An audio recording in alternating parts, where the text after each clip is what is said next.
The wind howled weirdly through the well-kept shrubs and hedges surrounding Weatherston Manor. The moon, shining full, added its cold light to the moving shadows on the country manor nestled deep in the Blackwood Hills. Inside the big colonial mansion, low intermittent flickers from the fire in the big fireplace cast fingers of light on the faces of two men seated at a small table.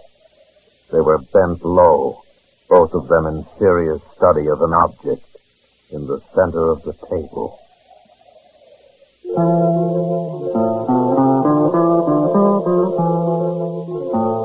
And that's the start of another story by The Players, America's most versatile actor, Mr. Paul Freed, who will continue after a brief but important message from your announcer.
And here to continue the play is The Player, Mr. Paul Freed.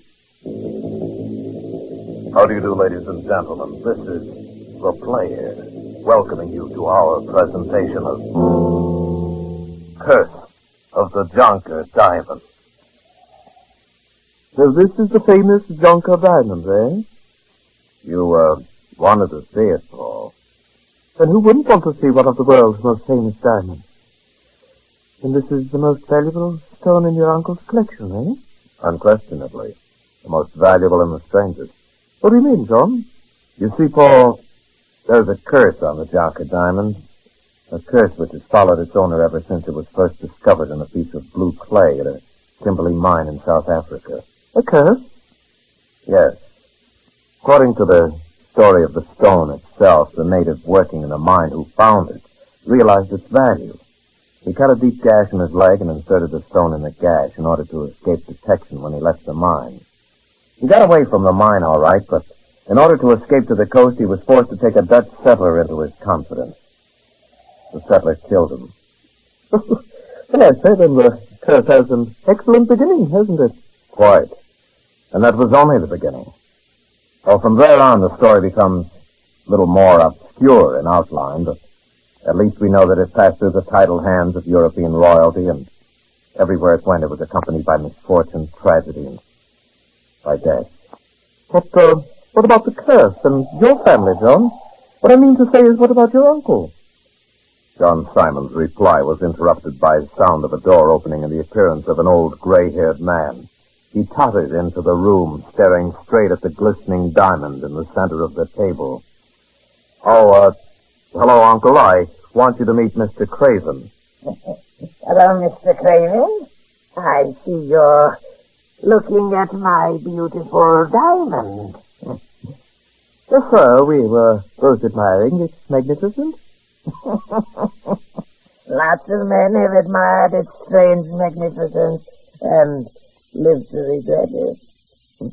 Uncle, please. I see you getting the look in your eyes, Mr. Craven. But it's dangerous. I'll tell you right now it's dangerous. But you can't escape from it. I'll tell you it brings you dreams. Black dreams. You see it now and it's beautiful. So beautiful you'd give anything for it. But it isn't worth it. It took her away from me, my beautiful Catherine. Don't look at it. You hear me? Don't look at it. It's all right. Come now, Uncle. It's time you were in bed. I'm all right. I'm all right.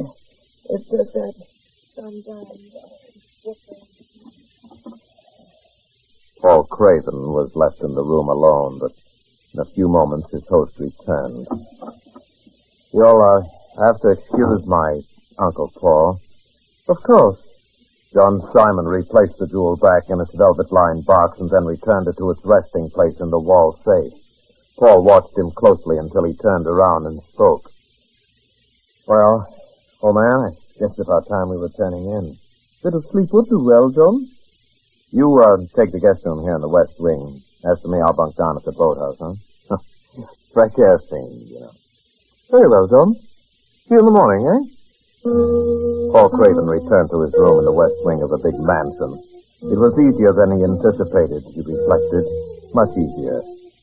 Craven's eyes shone as he thought of the stone. A fortune in one beautiful piece. He glanced at his watch. Time to move and move fast, carefully, silently. Then he slipped out of the room and down the long hallway to the dark study. The wind outside made the only noise as he moved. Inside the study, he walked to the wall and felt the cold steel of the safe dial in his finger. Quickly, he went to work, and with a gratifying click, the tumblers fell into position and the door safe gave to his touch. But suddenly, there was a sharp sound as the study door opened, and Craven pressed back flat against the heavy grate. Through the cold moonlight coming in the window, Craven could see the figure of the old gray-haired man, John's uncle. He darted forward slowly in the darkness. Craven's mind raced. He could never explain his presence. He had too much at stake, too many plans. And so he acted quickly. His hand groped down by the side to the fireplace and came back with a heavy grate item.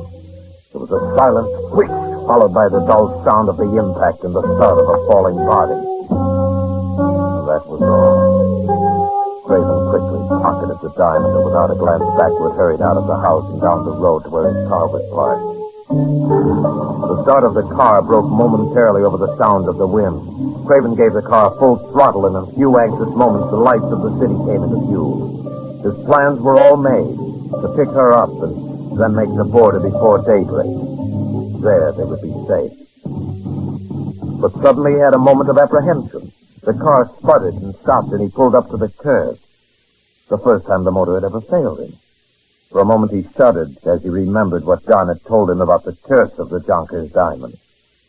But he quickly shoved the thought out of his mind and felt better when he saw a cab approaching. He whistled for it.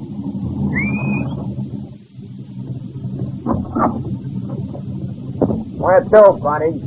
Bismarck Hotel, and hurry.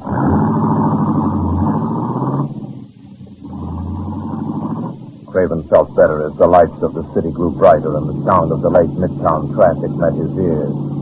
They reached the hotel when suddenly Craven shouted to the cab driver, "Look out, you fool! Look out!" Craven climbed slowly out of the wrecked cab, pressing a handkerchief to his forehead where it had crashed against the cab door at the impact. Fool, you almost killed me. You should worry about a bumped head, mister. This is the first cab I ever wrecked, and I've been driving for 18 years. Craven didn't reply.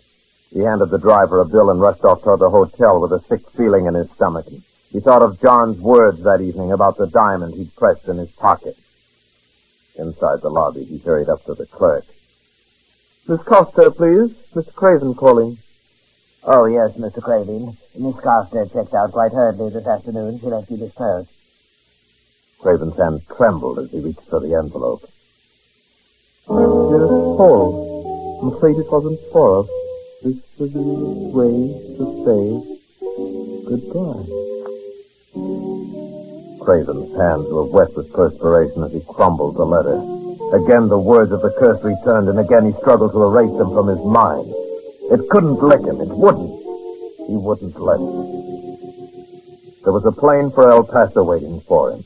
From there, the trip across the border would be easy, and that meant safety and security. The journey across town was made quickly enough, and Craven felt much better when he settled back in the rear berth in the chartered plane and listened to the drum of the motor taking him to safety.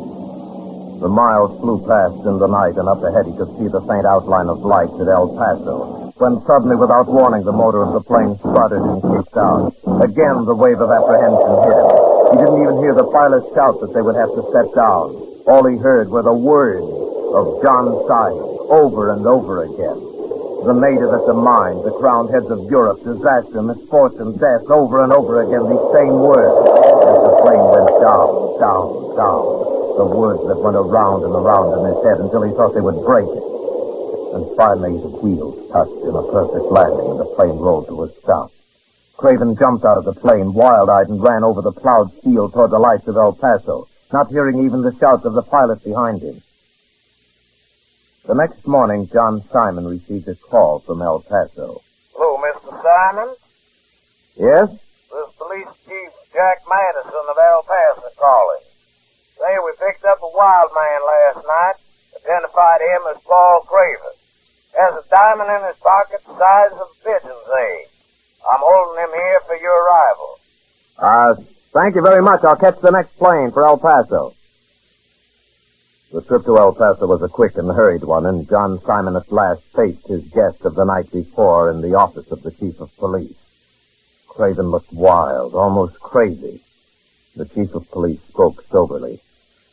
Yeah, he's been babbling all night. About bad luck, automobile crash, some woman named Carstairs, plane crash, something about the curse of the Jonker diamond.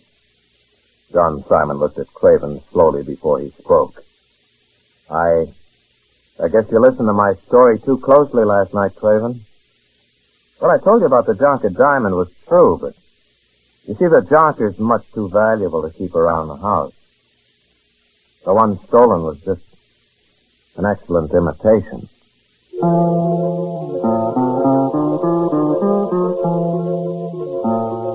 And that's the end of another story as told by The Players, your one-man theater, Paul Frees, who portrays all of the parts.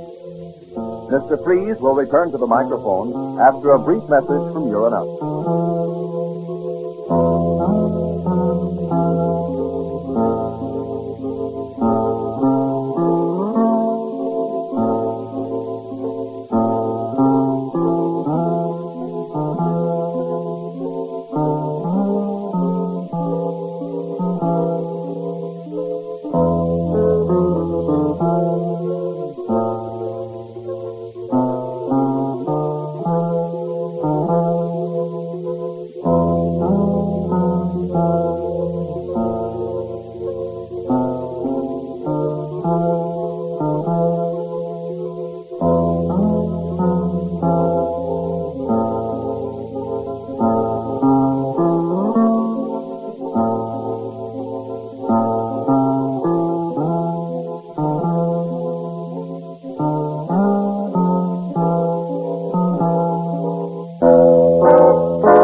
The Jonker Diamond was written by Rich Hall and produced by Sam Kerner with music composed and performed by Rami Idris. Special effects by Fred Cole. Your announcer was Gary Goodwin. Won't you join us again when we present another exciting story for your entertainment? This is The Player. Paul Frees saying goodbye until next we meet.